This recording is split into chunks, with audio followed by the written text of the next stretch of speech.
มอบหมายให้เป็นพันธาจากถิ่นบิดอนมารดาขึ้นรถเสอาก้าวสู่สายแดนพ่อแม่อาต่างก็มาผูกคอต่อแขนคิดฮอดเจ้าหลายเด้แฟนไปอยู่สายแดนย่านแฟนเปลี่ยนใจอายเป็นทหารต้องลาลงคานไปตามหน้าที่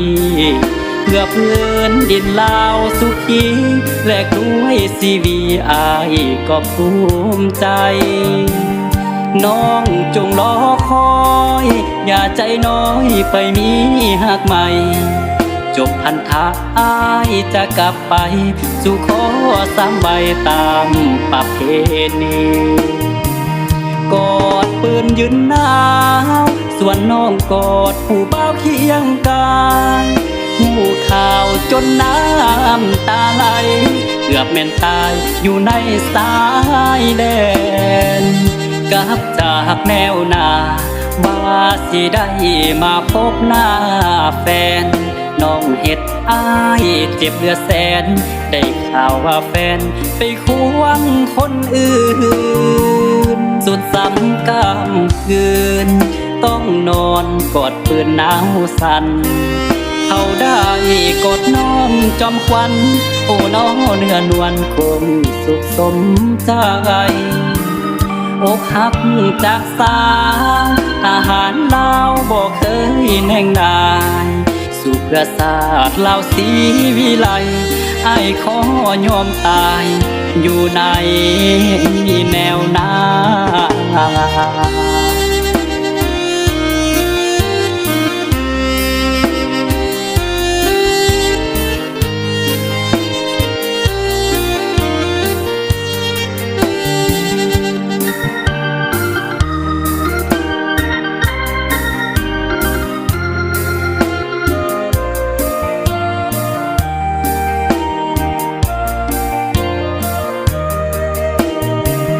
กอดปืนยืนหนาวส่วนน้องกอดผู้เบาเคียงกายหูข่าวจนน้ำตาไหลเกือบแม่นตายอยู่ในสายแดนกลับจากแนวหน้าว่าสิได้มาพบหน้าแฟนน้องเฮ็ดอายเจ็บเหลือแสนได้ข่าวว่าแฟนไปควงคนอื่นสุดซ้ำกำคืนต้องนอนกอดปืนหนาวสั่นเขาได้กอดน้อมจอมควันโอ้น้อเนื้อนวลคงสุขสมใจอกหักจากสาวทหารลาวบ่เคยแน่งนายสุขศาสตร์ลาวศรีวิไลอ้ายขอยอมตายอยู่ในแนวหน้า